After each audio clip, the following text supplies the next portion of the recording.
Mike King lifted a silver canister from the shiny surface of the large oval mahogany table in front of him. "Coffee?" he asked. "Please." Karen Servito replied with muted disinterest, pushing her gold-rimmed cup and saucer in Mike's direction. The heavy oak twin doors to the ornate boardroom burst open, and Dan Turner, nattily dressed in his usual grey pin-striped legal uniform, appeared. "Welcome back," he bellowed with a warm smile, then hurried to kiss Karen's cheek and shake Mike's hand. He moved to the opposite side of the table, placed his black briefcase on the surface, and took a seat. "Sorry I'm late. It's the telephone. It's become an appendage of my ear." He leaned backward and clasped both hands behind his head. "I'm so happy for both of you. I had pretty well written you off when you left the country.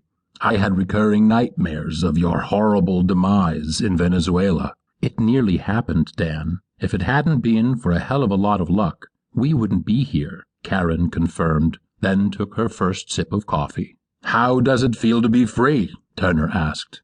"Wonderful," Mike replied with an enormous smile. "You start, Dan. My curiosity's killing me."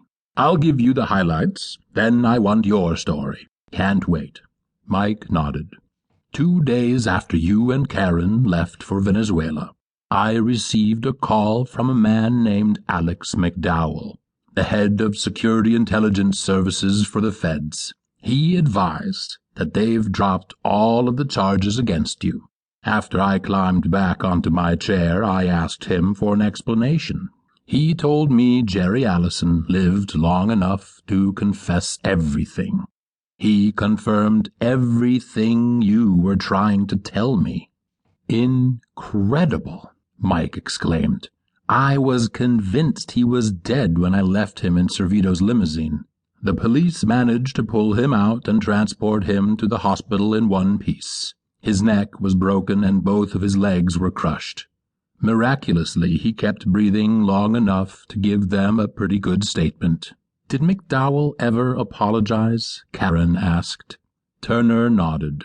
"He asked me to convey a sincere apology to both of you, and to express his deep regret any inconvenience the Fed's actions may have caused." Mike gritted his teeth and pounded his fist on the table, his deep blue eyes exuding outrage and contempt. "Inconvenience?" he shouted. "Those actions nearly cost us our goddamn lives, Dan. When an elephant walks, he's totally unaware of the insects he tramples." "Do the insects have remedies?" Karen asked. Turner spread his hands and turned his palms skyward.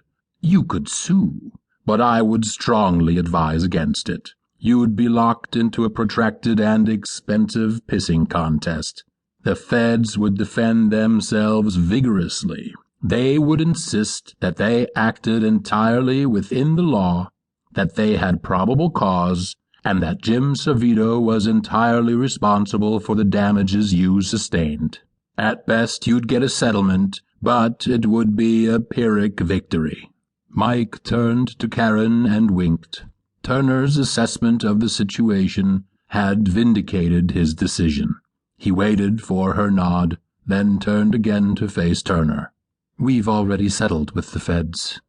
Turner glared at Mike. "You've done what? How?" "I want it clearly understood that Karen and I continue to enjoy lawyer-client privilege," Mike insisted. "If there's any question about that, understood. Philip led us to his father's money after I was released from the hospital in Caracas. Before he died, his father introduced him to Alfred Schneider, a bank manager in Caracas, and instructed Schneider to make Philip his beneficiary. Philip had Schneider's business card in his wallet." Turner leaned as far forward as he could, his deep-set gray eyes fixed on Mike. "How much is it?" he asked.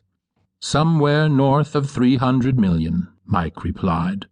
"Incredible," Turner declared, his eyes bulging. "Does anyone else know this?" To keep listening to this audiobook, I've left you a link in the description so you can do it. at no cost thanks to Audible's 30-day free trial.